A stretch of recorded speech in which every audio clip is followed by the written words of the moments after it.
On s'intéresse maintenant à la notion de probabilité conditionnelle. On va se placer sur un espace probabilisé fini, oméga p, et on considère deux événements, A et B. On suppose que B est de probabilité non nulle.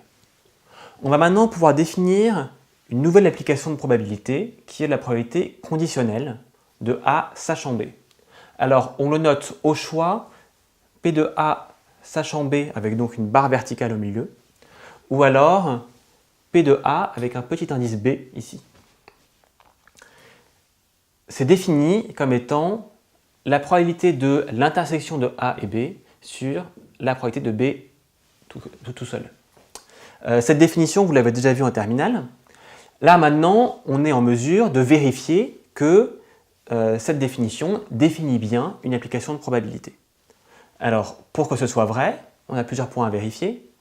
On veut tout d'abord que la probabilité conditionnelle de oméga sachant B soit égale à 1. Ça, c'est le premier axiome des probabilités.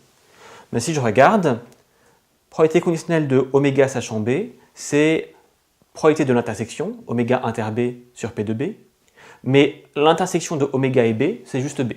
Donc je retrouve bien P de B sur P de B, soit 1. On veut vérifier maintenant que l'application PB est bien à valeur dans 0,1. Alors c'est assez clair que PB prendra toujours des valeurs positives. On doit vérifier donc que ces valeurs sont toujours inférieures ou égales à 1. Mais maintenant, on se souvient que l'application de probabilité P est une application croissante. Notamment, A inter B est inclus dans B. Donc à partir de là, j'ai que P de A inter B est inférieur ou égal à P de B. Et donc de ça, je déduis que le rapport est bien inférieur ou égal à 1. Donc j'ai une application à valeur dans 0,1. Il ne me reste plus qu'à vérifier le second axiome des probabilités, à savoir que si je prends deux événements disjoints, alors la probabilité de l'union, c'est la somme des probabilités. Pour ça, on va faire un dessin.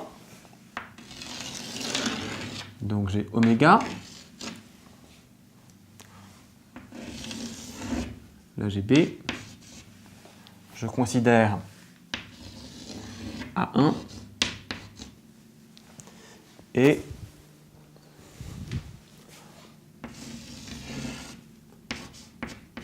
A2. Alors, mon axiome me dit, si A1 et A2 sont disjoints, comme sur ce dessin, alors je vais pouvoir regarder la probabilité de l'union comme étant la somme des probabilités. Le seul point à remarquer, c'est qu'à partir du moment où A1 et A2 sont disjoints, on a également que A1 inter B et A2 inter B qui sont disjoints aussi. Donc à partir de là, je peux dire que A1 union A2, quand je regarde sa probabilité conditionnelle, donc ça va être l'union de A1 et A2 inter B, ça va être A1 inter B union A2 inter B. Et maintenant, ces deux événements-là sont disjoints. Or, P est une application de probabilité, donc la probabilité de l'union, c'est la somme des probabilités. Donc maintenant, ma probabilité de l'union conditionnellement à B, c'est cette somme de probabilités divisée par P de B. Et je retrouve bien ici la probabilité conditionnelle de A1 sachant B, et ici la probabilité conditionnelle de A2 sachant B. On a donc vérifié que c'était une application à valeur dans 0,1 qui vérifie les deux axiomes de probabilité. Donc PB est bien une application de probabilité sur univers oméga.